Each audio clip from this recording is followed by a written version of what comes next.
क्या आप जानते हैं कि शनिदेव की क्रूर दृष्टि बच्चों पर क्यों नहीं पड़ती? आइए जानते हैं।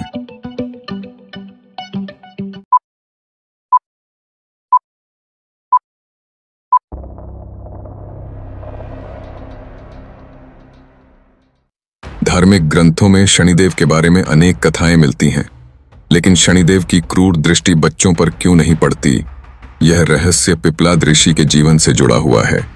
पिप्पलाद ऋषि का जन्म भगवान शिव के अवतार के रूप में हुआ था और उनके जीवन में प्रारंभ से ही दुखों का सिलसिला चलता रहा। जब एक बच्चा केवल दुखों का सामना कर रहा हो तो उसकी पीड़ा अद्वितीय होती है। पिप्पलाद ऋषि के पिता ऋषि दधीचि का निधन उनके जन्म से पहले ही हो गया था, जिससे उनके जीवन का सफर दुखों से भरा हुआ था।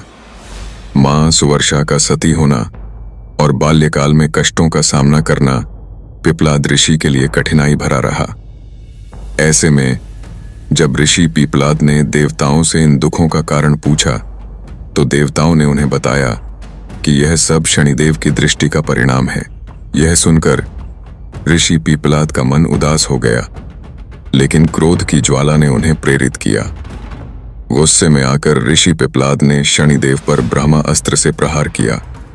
यह घटना अद्भुत थी, क्योंकि शनिदेव तीनों लोकों में भागते हुए दिखाई दिए और ब्रह्मास्त्र शनिदेव के पैरों में जाके लगा और ब्रह्मास्त्र ने शनिदेव को लंगड़ा कर दिया। यह दृश्य मात्र एक संघर्ष नहीं था, बल्कि मानवता और देवी देवताओं के बीच की एक अद्भुत भक्ति का प्रतीक था। देवताओं ने ऋषि पिप्पलाद से विनम्रता से निवेदन किया कि वे शनिदेव को क्षमा करें, लेकिन ऋषि ने एक शर्त रखी।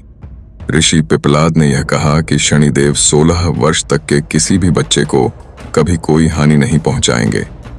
यह शर्त शनिदेव के लिए एक महत्वपूर्ण मोड़ थी और इसके बाद शनिदेव ने यह वचन लिया कि 16 वर्षों तक के बच्चों पर उनकी दृष्टि का प्रभाव कभी नहीं पड़ेगा। यह वचन मात्र एक संकल्प नहीं था, बल्कि एक मार्गदर्शन बना जो आज भी पालन किया जाता है। पिप्पलाद ऋषि का यह कार्य शनिदेव के प्रकोप से बचने का प्रभावी उपाय माना जाने लगा और उन्हें श्रद्धा के साथ पूजा जाने लगा। इस प्रकार पिप्पलाद ऋषि की कथा हमें यह सिखाती है कि साहस और विवेक के साथ अपने अधिकारों की रक्षा करना हमेशा आवश्यक है।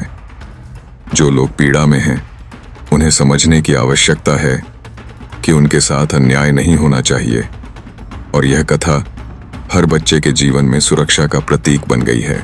ऐसी जानकारी भरी वीडियो और शॉर्ट्स देखने के लिए विजडम ऑफ वर्ल्ड चैनल को सब्सक्राइब करें।